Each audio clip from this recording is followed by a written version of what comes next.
Tumsifu Yesu Kristo. Mungu ni mwema na kila wakati.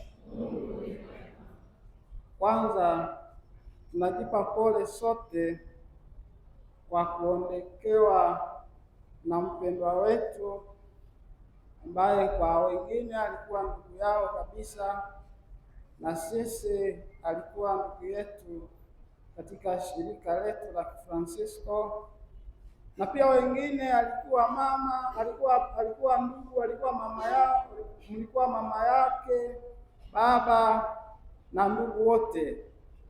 Kwa hiyo wote tunaalikwa kupokea msiba huu mzito kwetu kwa imani na matumaini, tukikusanyika pamoja hapa kwa nia moja tu, kumwombea brother Peter pumziko la milele, raha ya milele umpe Bwana, apumzike kwa amani.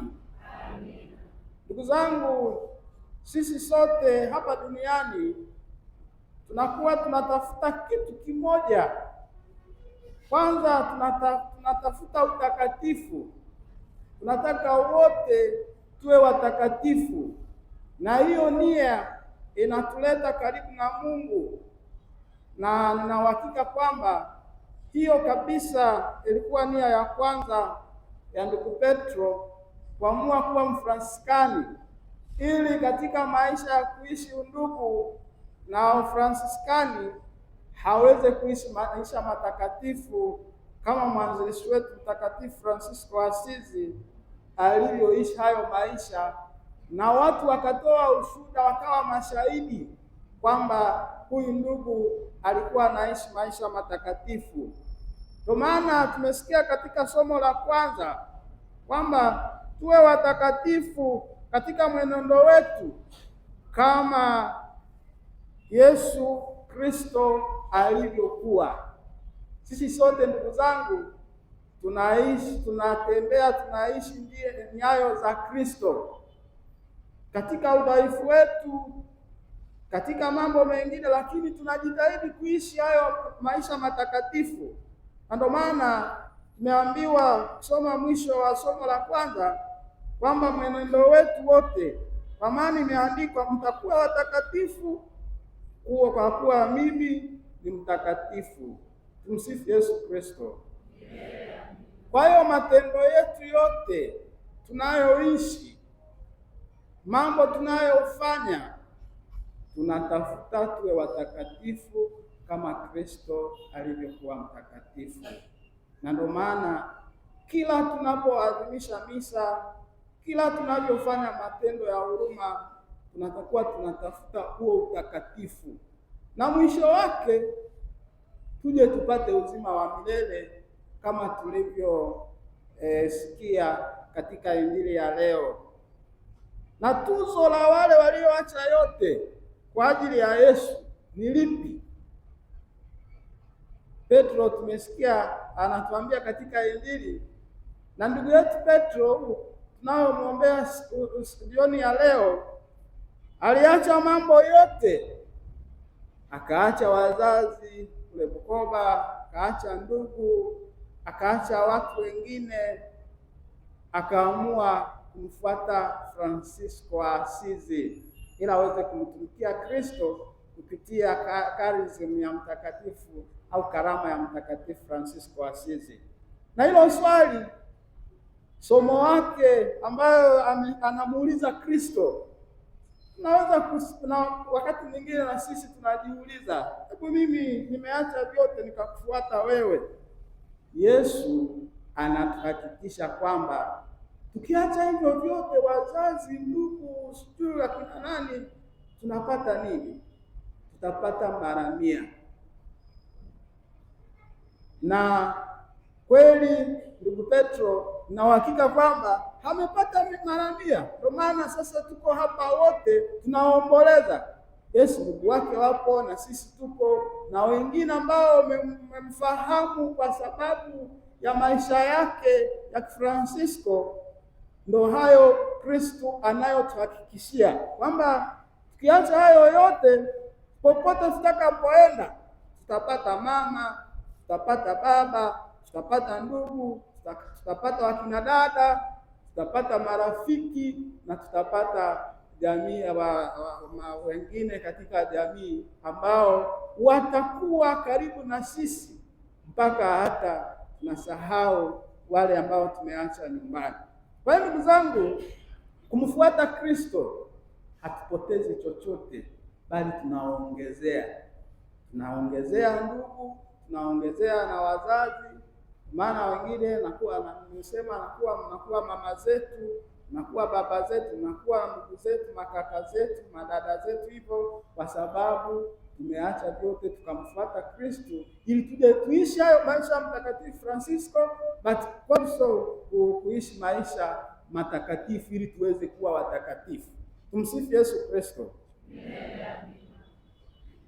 Mtu akiwa anaishi maisha mazuri na maisha matakatifu na maisha haya ya upendo, hatutaki tumpoteze. Ndio maana fumbo la kifo kinabaki kuwa fumbo. Hamna mtu anayeweza kukieleza kwamba hivi mimi kifo nimekielewa.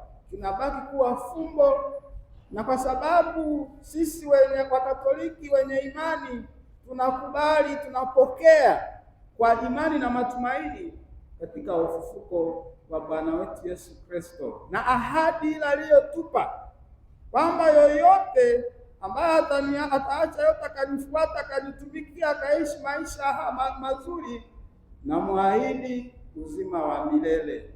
Kwa hiyo matumaini yetu na mambo yote tunayofanya na matendo yetu yanaenda kutupeleka katika huo uzima wa milele.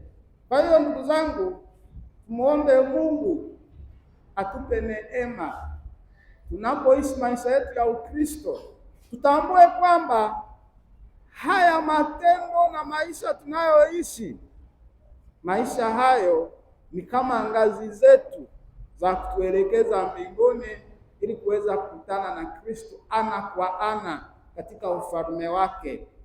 Na tumeumbwa, nafikiri tumekuja tumjue, tumpende, tumtumikie, na mwisho wake twende wapi? Twende mbinguni. Kwa hiyo katika maombolezo yetu tusiwe kama wale wengine ambao wanapokea bila matumaini. Tujue kwamba sisi sote maisha yetu ya hapa mwisho wake ndio huu. Tunachotakiwa kuwa tunatafakari na kujiuliza ni kwamba maisha yangu niliyoishi ya Ukristo, au mimi kama Mfransiskani, tunu za Kifransiskani zote nilizoishi niliziishi kikamilifu? Na baki tukimwomba Mungu atupe neema tuweze kuishi maisha yetu, nasi tunapoendelea na safari yetu ya kiimani ya kumtumikia Mungu na tunavyoendelea kumwombea ndugu yetu Petro, tujue kwamba njia ndio hiyo hiyo, mwisho wake tuweze kumfikia Mungu na kukaa naye jinsi alivyo. Ndugu Petro alikuwa anapenda rozari, anampenda Mama Maria, na tunamuomba Mungu kupitia maombezi ya Mama Maria ambaye alimpenda zaidi, na kwa kusali rozari haweze kumwombea na mwisho wake aweze kukaribishwa katika ufalme wake. Salamu Maria.